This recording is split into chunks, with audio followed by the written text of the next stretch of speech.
Hey guys, so the FNAF movie trailer has just came out, like the official one, not a teaser, the official actual trailer. Legit, super cool. Yeah, it just came out, and I did a reaction video to that, so if you want to see it, there's an annotation right up there for it, but a recent YouTube update, you can't really click that anymore, so you have to go to the bottom of the description. It's at the bottom of the description, and you have to click the actual thing. It's silly, right? Anyway, that trailer was very, very much hype, and I absolutely loved it. It was super awesome. So great to see all these things happening, like a lot of stuff that we were expecting to see. Now we have an actual look at it. You know, like Spring Bonnie. I got a confirmation of how the little sister got into the building, and list goes on, list goes on. Anyway, I think it is about time for a little trailer analysis on this awesome movie trailer. So yeah, let's do this. And so we begin, in a shot that opens up looking down upon the suburban neighborhood road, having Mike Schmidt driving his car back home. It is here we see that Mike is living in what appears to be a very small house with his little sister, Abby. When he enters his house, we see Abby laying on the carpet, likely watching TV, with Mike in the background initiating a phone call. He says, "Hi, this is Mike. I was just calling to see if that job you offered is still available." And the person on the other end of the phone obliges with a simple yes. And we see a character under the assumed name of Steve Raglan, who appears to be a career counselor. Now this immediately struck everybody who's watched the trailer. As we know, Matthew Lillard is intended to portray William Afton in this film. However, it is presented here that he's portraying a character named Steve.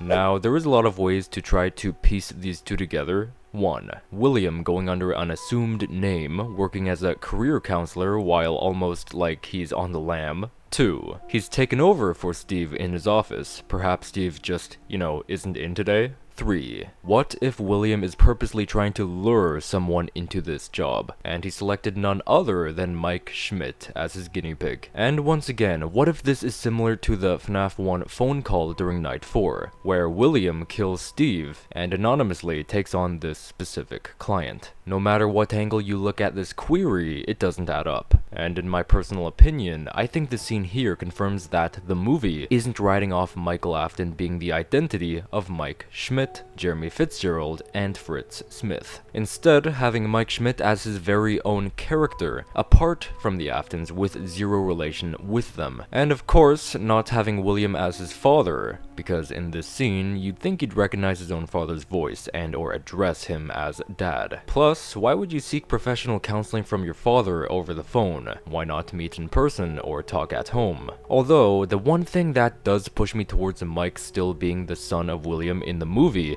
is this scene right here. Knowing a little bit of what the inside of the Afton house looks like, you know that they have a clock that represents the shape of the sun. And both homes have just that here. With that out of the way, from the tidbits of description we've gotten in regards to the movie, we've learned that Mike is going through some tough times. And it is here where we see exactly what is going on. A notice of delinquency has been stuck on his door, which reads, "This is a notice of delinquency. If you do not respond to this letter, we may contact your work, or contact your employer and refer the case to our legal team. You may be subject to eviction if you do not contact the Department of Delinquency Enforcement to arrange an official court hearing date. A lawyer must be present to report your case to the jury." Now, I'm not 100% sure what a notice of delinquency is, but I believe that it has something to do with property taxes or child support, which both could make sense in the context of this film, I guess. And if you don't respond to said notice, your paychecks will be stolen in order to pay your overdue payment. William, and or Steve, had his eye on a security guard position for our main protagonist, where we find Mike absolutely desperate for a job and would take anything offered. Their phone call continues.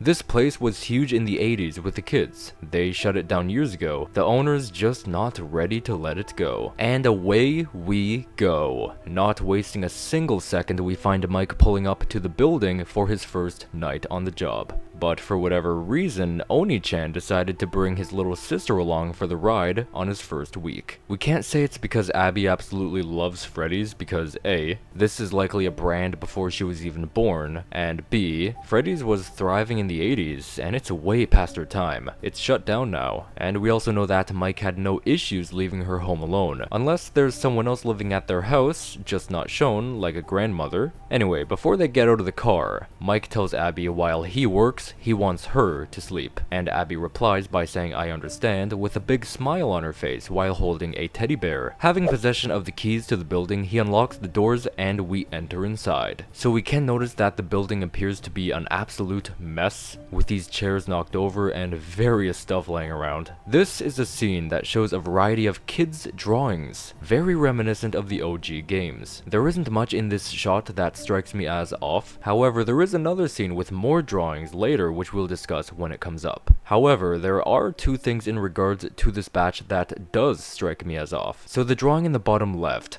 we actually have a drawing of Toy Freddy. Now you may be saying, this could be just regular Freddy, but no, that is actually not the case. I do understand that the big indicator is the top hat, which isn't present in this drawing unfortunately. However, there are other key indicators to decipher Freddy from Toy Freddy. Check out the overall build of him. He appears a lot more wide than your average Freddy. He's, rounder, more big boned, ate a little bit too much pizza. Whereas Toy Freddy perfectly fits that description. But wait, there's more. Your average run-of-the-mill Freddy Fazbear would not possess 2 black buttons on his chest. But which version does? Why, that'd be Toy Freddy. And oh yes, I did mention a second drawing that struck me as off. And it is this one right here. I don't care who you are, but cupcakes do not belong on pizza. Fight me. I don't care. Alright, all jokes aside. Something we have seen before are these graphics of Chica and Bonnie on the walls of these booths. But now we have one of Freddy shown here, which is pretty cool to see. We then get to see inside of the vent system, with rats running around. But when we get the shot of Mike standing in an office, with a reveal of what's outside this door. So there appears to be an old employee of the month board displayed on this wall. We can tell this is very old, judging by the uniform the people in the photos are wearing, very 80s, as well as the letter N in month fallen off its post. Now if you look closely on this board, you could actually notice a few familiar faces. In this case, a few classic big names in FNAF YouTubers have been displayed here as an employee of a certain month. Razbowski in January, Bazamalam from 8-Bit Gaming in March, Fusion Z Gamer in June, Dawko in July, and 8-Bit Ryan from 8-Bit Gaming in December. Now, I'd love to give this Easter egg a 10 out of 10, however they did make one minor slip up, and that being not including the remaining big name in the classic FNAF YouTubers, that being Smike. I headcanon that he's Mr. September. Ooh. I'm selling out, god damn it, Smike's Pizzeria. I always knew you were gonna be a sellout. I've been going there since day one, ever since he had a soul. Mike later presses the play button on one of the monitors, and it appears to still have a VHS in it all these years later. And that VHS is the same company introduction tape in regards to the night guard position that the teaser trailer that Blumhouse has shown last month. While watching that, a figure in a rain poncho buzzes the security office from outside, who then appears to look at the nearest security camera and wave hi. Mike comes out to the front entrance and unlocks the door for this character. Somehow, this character knew about the new security guard and decided to pay him a little visit. We then find out that this character is an officer named Vanessa. They sit down in what looks like an employee break room, and Vanessa asks Mike if he's met them yet. He's confused to who exactly she's referring to, but the trailer cuts to a shot indicating that she's referring to the animatronics. 30 years has gone by, give or take, and the building is more or less the same. In the company introduction tape for the night guard position, the lady in there pressed a showtime button, which as we can see here is still present. Mike has fallen asleep on his desk, when he's suddenly startled awake by flashing lights and a very loud ringing that goes on ahead and plays the Toreador March, the musical tune that plays in Five Nights 1 when you run out of power and Freddy comes to get ya. We see that the Toreador March is playing through the speaker up here, and while we're here, I'd like to to go on ahead and note that there is a Bonnie plushie sitting on top of the lockers, as well as this camcorder over here. Knowing how obsessed William Afton is with surveillance, I wouldn't be surprised if this camcorder is on and somehow William Afton is spying on Mike through this, or maybe recording his behavior and movement in order to study him, similar to Freddy Fazbear in Five Nights 1. Before we move on ahead, it appears that above the monitors in the office, there is a poster that says Nebraska on it. Do you think this is perhaps confirming the whereabouts of the pizza place in the movie universe? We then get some absolutely spectacular shots of a few scenes. This first one is of the arcade area powering on, having the lights and the machines turning on and revealing an awesome set design. Then shifting our attention to the prize corner,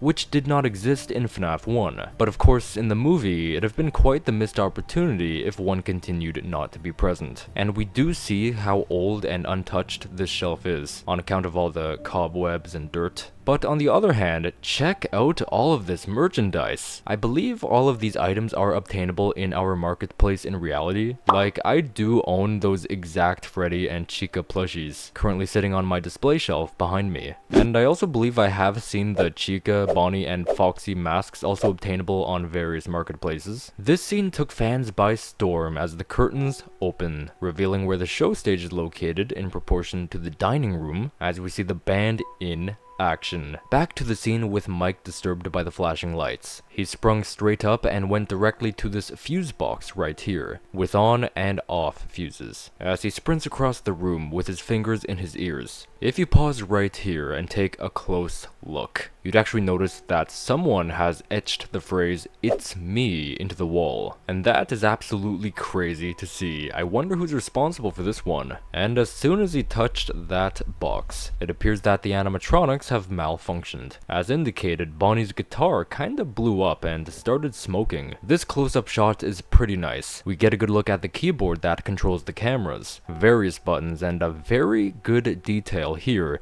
is having some of the print work of the numbers smudged off. And down here it appears that the word Cam was written in permanent marker, as well as this other word on the right. Check this epic scene in Pirate's Cove. Our first good look at Foxy the Pirate Fox in any sort of movie trailer. Here he is looking absolutely awesome, still having tattered body parts, and damn, my man's looking hella jacked in these shorts. Sheesh! Continuing Mike and Vanessa's discussion, she informs him that kids have gone missing back in the 80s. The police searched the building top to bottom, but nothing, and that's why the play's shut down. This outdoor scene then comes into play, having an unconscious person being dragged away, which is absolutely terrifying. We then go on ahead and watch as Abby, not following her older brother's orders, rather explore the building unsupervised and fully awake.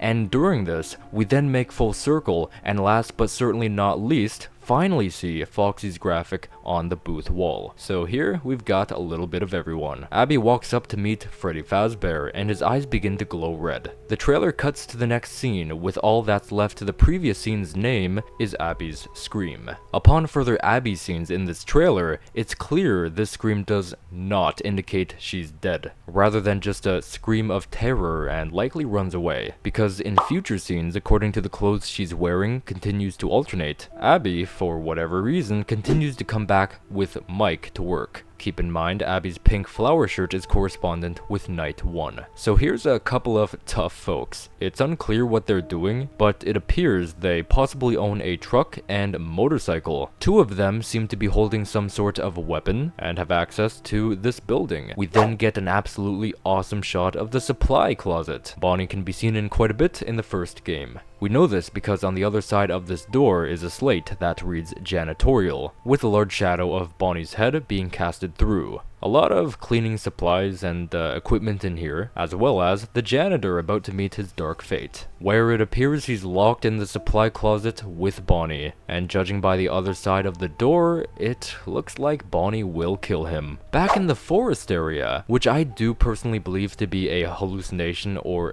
daydream-like scene, with a dirt drawing of a happy rabbit. We see in what is likely intended to be the visual representation of the 5 dead kids' spirits playing around with Mike. And we know that's the case because overlapping this scene, we have Mike and Vanessa's discussion continuing. There's ghost children possessing giant robots. Thanks for the heads up, Mike says, with Vanessa replying, technically, they're animatronics. So there is two things I wanted to point out in regards to that exchange. So yes, brown shirt representing Freddy, yellow overshirt girl representing Chica, paper bunny ears representing Bonnie, orange shirt and hook representing Foxy, and golden striped shirt with a top hat representing Golden Freddy. It's basically confirmed that these are the dead kids, but my Dreamland theory is one thing not confirmed as of yet. The second thing I wanted to mention is the idea that one of Vanessa's parents was an officer. I mean, think about it. Why else does she have all this knowledge of Freddy's back in the 80s? Why is she sharing this information with the new Night Guard? And according to her alternating clothes, why does she continue to meet up with Mike? She's likely very worried over him and his little sister. Here's a few 1-second shots of Foxy harder to see unless you pause at the perfect time. This one is an absolutely badass close-up of his hook, and this one is a full body shot of him standing in front with blank white eyes. Mike and Abby survive night 1, and if you do the math, that means night 2 comes next.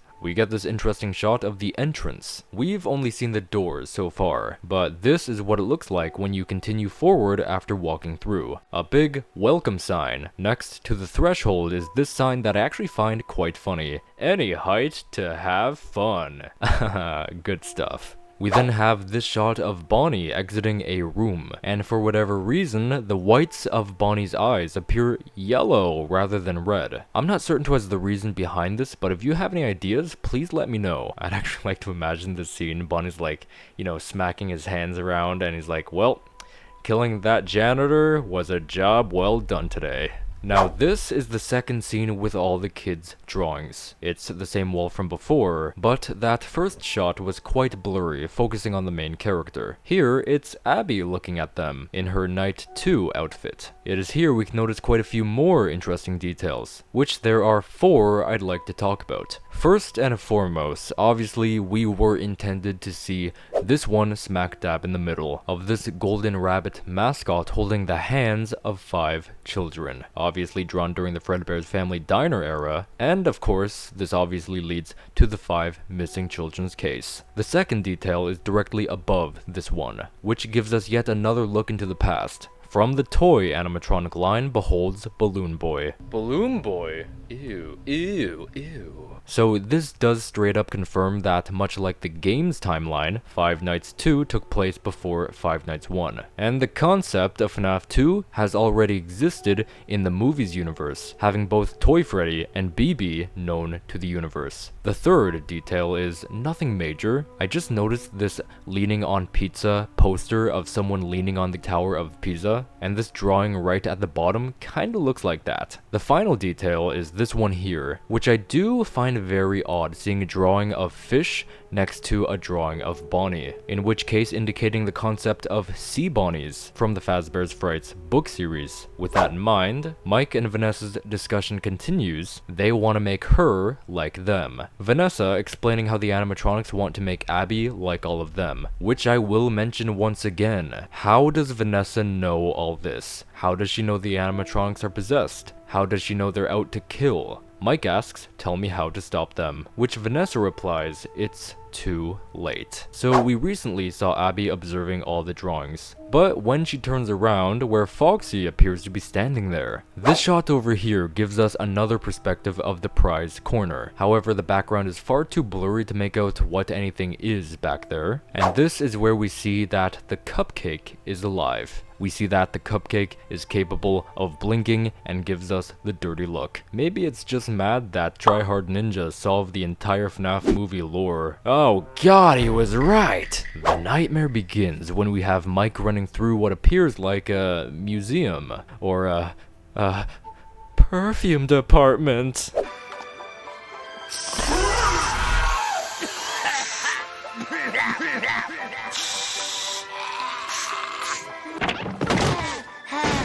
I always hate going in there. Followed by this absolutely nightmare fuel scene of this character standing on a chair to take a good look inside Freddy's mouth, where a human hand reaches out and grabs this character by the face. And shown through a still shot of the chair being knocked over, her feet were pulled up into the air, which can indicate Freddy has lifted her up and might have eaten her. I mean, if Freddy just didn't go through with his hunger strike of 87, he wouldn't be this hungry now. Come yet another night. Abby is wearing yet another outfit, indicating once more, for whatever reason, she came back to work with Mike. You know, maybe she just doesn't like the idea of Oni-chan going by himself. Anyway.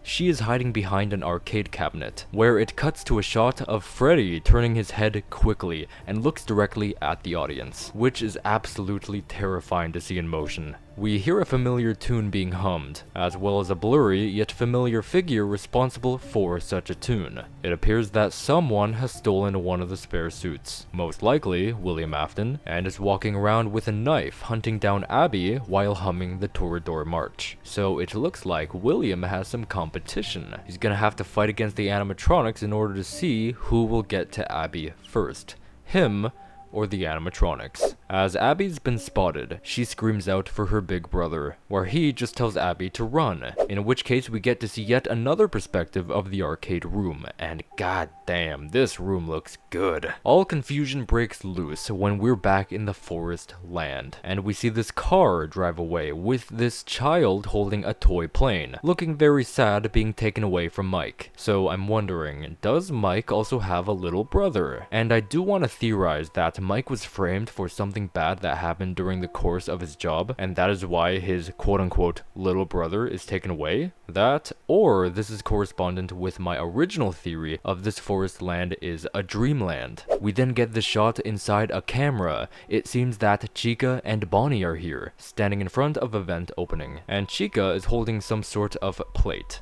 Followed by this scene in a house, and it appears that someone is either dead or unconscious. And speaking of which, this scene shadows along of Vanessa in the hospital in critical care, with Mike visiting her, making sure she's safe. It's almost safe to assume that the legs in the previous scene belong to Vanessa, but hey, that's just the trailer, let's not jump to any conclusions. And the trailer does attempt to throw us off the scent with these two hostile men pummeling someone to dust, cutting to just one of them pummeling this guy in a fountain. It is unclear as to where the scene takes place. Some believe this is a mall, some believe this is a museum, and I've, for whatever reason, during my reaction video, speculated that this is an indoor public pool, having the floor, walls, and roof look exactly like an indoor public pool. Although what I will say is this area is most likely a museum, because we have seen an area that looks like a museum earlier in this trailer, and this shot from above clearly indicates that one of the attackers is in fact a security guard. We then have Mike busting through a vent shaft, ending off with a shot of Spring Bonnie wielding a knife. And something that I am incredibly hyped over is the fact that Spring Bonnie here will have the exact same eyes as Springtrap's and the Phantom animatronic's eyes in FNAF 3. Right after the knife reveal, we find Mike running for his life, but all hope is lost when the door is locked. However, when his back is turned to the camera, we can notice his jacket is ripped. We can see this tattered hole and his shirt underneath. So clearly he's run into some danger right before this. We round off the official trailer with a taxi driver in the suburban neighborhood, with this taxi service's motto being, "Not your average cab." We can find yet another classic big name FNAF YouTuber of Corey X Kenshin, portraying the taxi driver in this film, and he's picked up Abby and none other than Freddy Fazbear for a taxi ride. He asks where they're going, adjusts his mirror, and takes notice of exactly what his passenger is. This big robot bear, startling him backwards. There still is debate over whether this is Freddy or Golden Freddy, because this exact Fazbear was featured in that poster with the hand holding, both missing the left ear, but as revealed now, he's also missing his left eye. Now, I'm not ignoring the fact that old Golden Freddy was missing his left ear, but I'd also like to propose that Golden Freddy, from my knowledge, has never been seen with blue eyes, whereas Freddy's eye color is blue. So yeah, I do firmly believe that these sightings are indeed just Freddy Fazbear. Anyway, something I like about this shot is that it communicates very well just how large the animatronics are in comparison to humans. I mean, yes, they were described as giant robots by Mike, and shown you need to stand on a chair to see inside one's mouth, but this shot communicates the fact the best, as Freddy's single ear is by itself larger than Abby's head. So why is Freddy Fazbear in the taxi with Abby? Well, according to the scene that happened right before the taxi, Mike was hooked up to the chair and forcefully had his face shredded and connected inside the Freddy mask. And again, with the idea that that might have been Golden Freddy, knowing the Fredbear suit would be a springlock suit, a human should be able to go in there, no spinning blades by the face. But what I would say is Freddy's mask was modified, of course, by William Afton, because it's easy to presume that this is his doing. But anyway, with that idea, he's presumed dead with his spirit possessing Freddy, but still can act as a big brother to Abby. So yeah, I hope you guys enjoyed that trailer analysis on the official FNAF movie trailer. If you guys did, let me know. Leave a like rating on the video. Thank you so much for your support. I really appreciate that so much, so thank you. And we've been gaining a lot of new subscribers lately, so thank you anyone who subscribed lately, and huge thank you to you, those of you guys who have been sticking around since, let's say, months ago, years ago, 2 years ago. Thank you guys so much. We've gotten so far where we've gotten a movie. That's absolutely crazy to hear or think about. Anyway, welcome to everybody who is new, and if you are new and you have not subscribed yet, make sure that you are, because we're gonna be covering everything FNAF. We got some more Ruin stuff coming out next month. We got this movie to look forward to. We got some more theories and news videos to look forward to as usual. And yeah, if you don't want to miss any of that, make sure you subscribe and have the bell icon rang so you don't miss any upcoming FNAF videos. Anyway, let me know what you think about this trailer. I absolutely loved it, and I hope you guys did too. Let me know what your favorite part of this trailer is. What was your favorite reveal of this trailer as well? Like, we got a lot of reveals too. But anyway, with that in mind, in the info below there is a bunch of FNAF playlists. If you want to check out some other FNAF videos from me, down there is a great place to check out some other FNAF videos and playlists. Anyway, with that in mind, I will most certainly hope to see you guys in the next video. Stay fresh.